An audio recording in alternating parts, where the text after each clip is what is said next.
Қанның құдіреті. Авторы Сейіт Кенжахметов. Оқыған Базаркүл Қалбар. Бала кезімізде қаны бір ғой, қаны тартып тұр ғой деген сөзді жиі естіп өстік. Қанына тартпағанның қарысынсың. Тағы да басқа қан деген қасиетті ұғымдардың астарында туыстық жақындықтың нышаны жататынын аңғаратын едік. Бірақ қазақ неге осы сөзге тоқтаған?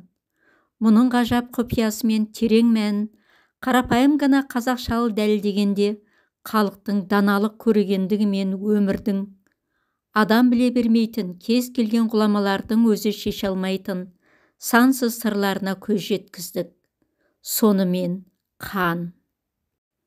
1895 жылы әйгілі Бұхара медресесін бітіріп, дамылла атағын алған Кәтен 1899 жылы Мекке мен Мәдинаға барып қажатанды.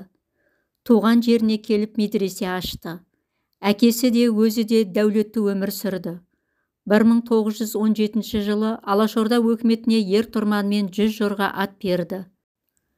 Байлығымен де, мырзалығымен де, молдалық көріпкелдік қасиеттерімен де аты көпке жайылды. 1928 жылы бүкіл мал-мүлкі кәнпеске ұшырап талауға түсті. Өзі жатарда бар таңертең жоқ боп шықты. Сол кеткеннен мол кетті. Артында қалған әйел мен балалары 1932 жылы аштан қырылды. Інілері 1932 жылы халық жауы болып ұсталып атылды.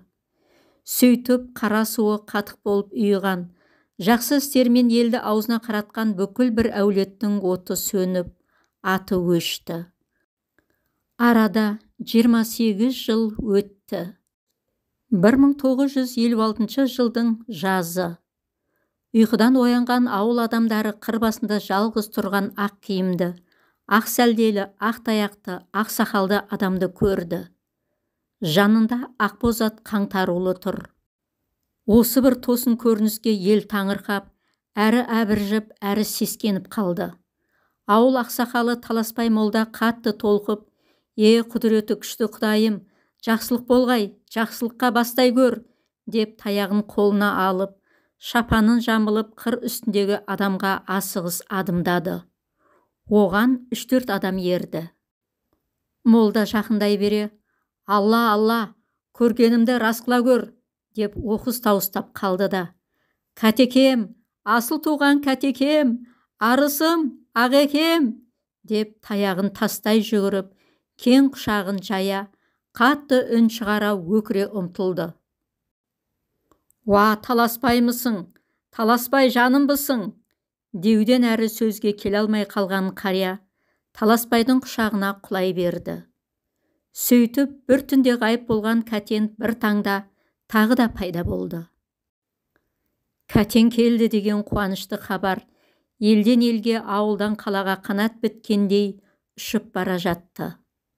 Бұған біреулер сенді, біреулер сенбеді, біреулер жағасын ұстады. Кәтекең Таласбайдың кең үйінде отыр.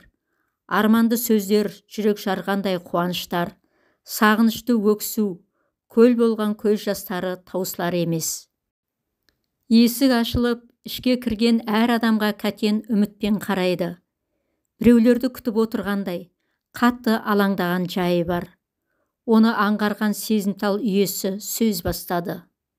«Кәтеке, елге аман оралуыңызға жалғыз туысқандар емес, бүкіл арғын қыпшақ қуанып отыр.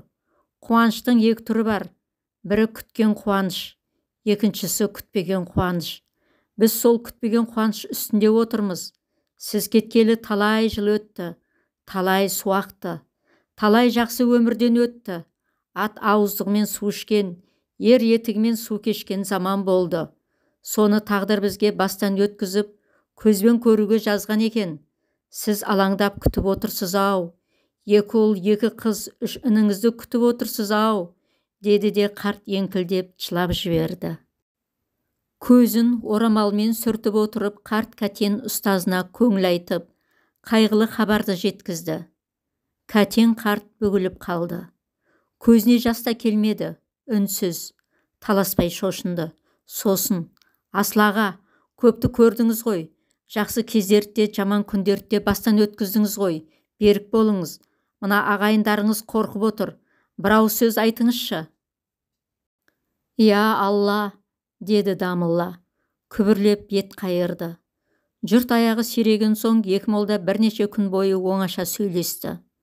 Алғаш рет Кәтеннен тәлім алып, кейін Уфа медресесін бітірген Таласбай молда да халық жауы ретінде 1937 жылы Сібір асып, осыдан 3 жыл ғана бұрын оралған еді. 2-3 күн ішінде ақсақалдар мен көз көргендер келіп сәлемдесті.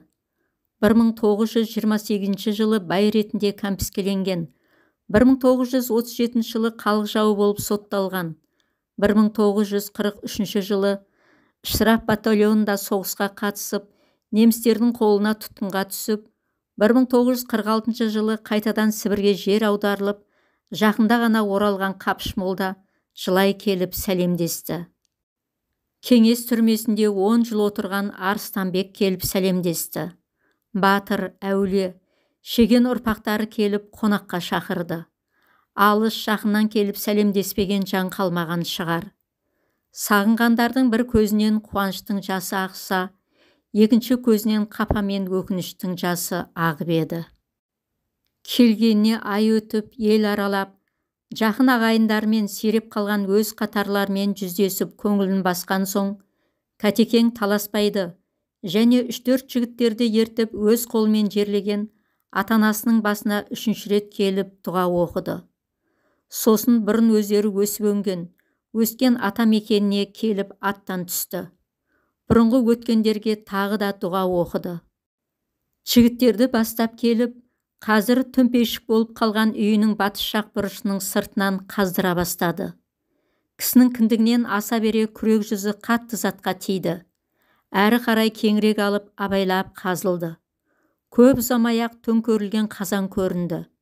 Қазан толық ашылған соң, қарт оны топырақ түсірмей тік көтеріп алғызған сәтте, адамдар күтпеген көрініске тап болды. Қазан астынан саз балшыққа түскен адамның алақаны мен табанының ізі анық көрініп жатты. Оның жанында әбден шіріп үгітіліп кеткен ақ мата және бір көн дорба көрінді. Дұға оқылды. Кәтен өксіді. Күбірлеп әлденендей сөздерді қайталады. Сосын даусы дірілдеп, оқиғаны әрең жеткізді. Қазан 1928 жылы жасырылған екен. 2 бөлек саз балшықтағы әкесі мен анасының алақан мен табанының әдейі бастырылған ізі екен. Кәтен 2 таңбаны алып кезек-кезек сүйді. Көзіне жас келді. Ағмата әжесінің жаулығы болып шықты. Оны орамалына түйіп алды. Көн дорба ішінен алтын теңгелер мен қымбат күміс бұйымдар алынды. Оны жанындағыларға бөліп берді. 2-3 күн өткеннен кейін қасына кеткен күрегі бар 3-4 жігітті ертіп, 2 молда тағы да атқа қонды. Көп ұзамай-ақ бір дөңнің басындағы әрең көрінетін көп қабірдің жанына тоқтап, Таласбай Құран оқыды. Кәтеке, деді Таласбай. 1931 жылы алапат аштық болды. Адам қынадай қырылды. Көпшілігінің бетінде жасыра алмай қалдық. Мына жерде 7 адам бірге жатыр. Екеуі сіздің 2 ұлыңыз. Өз қолымен қатарлап қойдым. Бірақ қай қатарда жатқанын айта алмаймын. Ұмыттым. 2 қарттың айтуы бойынша жас жігіттер қабірдің бас жағын ала қаза бастады. Тізеден аса бір бас сүйек шықты. Топырағы тазартылған сары тап болған сүйекті алдына қойып, Кәтекең қалтасынан бәкісін алды да, өз сұқ саусағының басын тіліп жіберді. Тамшылап аққан қанды бас сүйекке тамызды. Қан сүйекке тамшы болып тұрып қалды. Бұл менің ұлым емес, деді қарт. Екінші бас сүйек қазылып алынды. Қарт өз қанының бір тамшысын тамызған сәтте, қан бас сүйекке құмға құйған судай сіңіп кетті. Сол сәтте Кәтекең: «Ботам, жаным, мен әкеңмін, әкең келді басыңа, Құдайдың бұл кездестіргеніне шүкір», деп бас сүйекті кеудесіне қысып алып, домалантып сүйе бастады да, бүгіле берді. «Кәтеке, Кәтеке», деді Таласбай. Кәтекең үзіліп кеткен екен. 28 жыл бойғы құпиясын дана қарт өзімен бірге ала кетті. Бірақ ол қан деген сөздің құпиясы мен құдіретін ашып кетті. Иә, осымен қанның құдіреті туралы әңгіме аяқталды. Өздеріңізде байқап отырған боларсыздар. Расында да біздің халқымыз, біздің қарияларымыз қандай дана болған десеңізші. Қадірлі тыңдарман, егер сіздерге осы оқылған әңгіме ұнап жатса, каналға тіркеліп, лүпіл басып, комментарий жаза кетуді де ұмытпаңыздар. Еліміз аман, жұртымыз тыныш болғай. Келесі кездескенше, ағайын, бәріміз де аман жүрейік.